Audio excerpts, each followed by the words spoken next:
On the 23rd of November 1499, the blonde-haired prisoner was roused here in his bed at the Tower of London and prepared to make his final journey. His near-decade-long imposture as a Yorkist prince, which he had recently confessed had been fraudulent all along, was now reaching its inevitable conclusion. Forced to walk through the centre of London, past a jeering mob that thronged the streets for one last glimpse of this would-be king, the people now understood this sad-looking figure to be Piers Osbek, or Perkin Warbeck of Torai.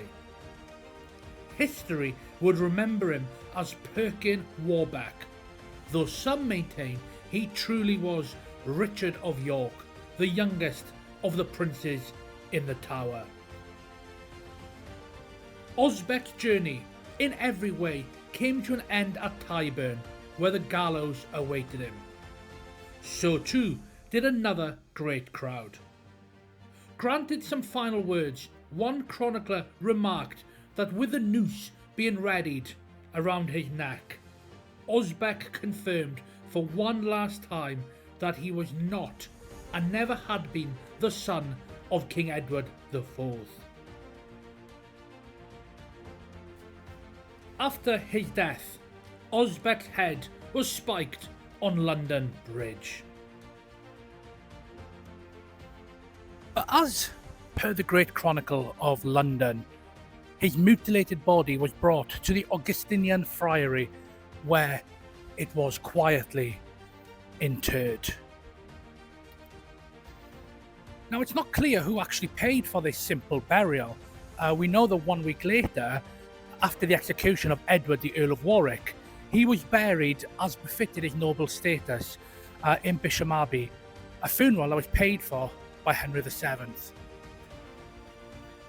Though one of the richest and most influential in Europe, its spire visible even across the entire city, the monastery was dissolved during the Reformation, and the area became part of Thomas Cromwell's impressive new brick mansion. The ruined church gradually became little more than a storage facility for wine, fish and coal. But by 1550, the church gained new life when Protestant refugees from the Low Countries arrived in London and needed a church of their own. They adopted this building and it soon became known as Netherlands Kerk, or the Dutch Church as it is still known today. Now, when one considers that Piers Osbek, by his own volition, had deep connections with Flanders, he even spoke the Flemish language, for example, it might be considered appropriate that people from his own background would soon take control of the church above which his remains rested. But sadly, the church, which had survived the medieval period, which had survived the Reformation, does not survive to the modern day.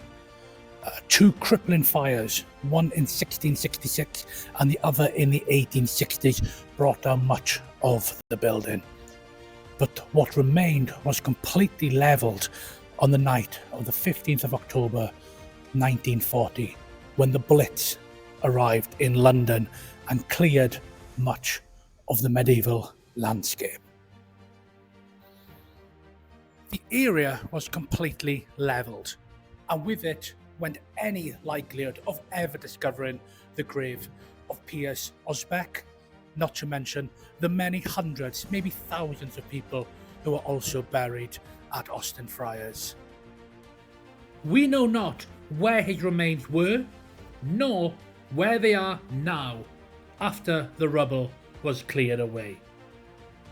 Anything that did remain now rests beneath these soaring modern tower blocks that rise to the heavens.